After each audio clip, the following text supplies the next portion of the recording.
বসে আছি, কি করব? একটা গজল শোনাও তো। গজল শুনবা? হ্যাঁ। আচ্ছা। আল্লাহকে যারা বেসেছে ভালো, দুঃখ কি আর তাদের থাকতে পারে? দুঃখ কি আর তাদের থাকতে পারে?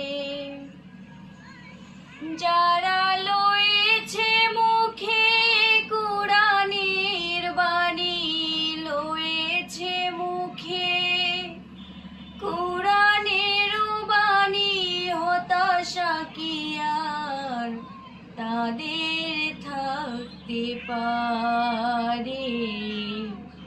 দুঃখ কি আর তাদের থাকতে পারে?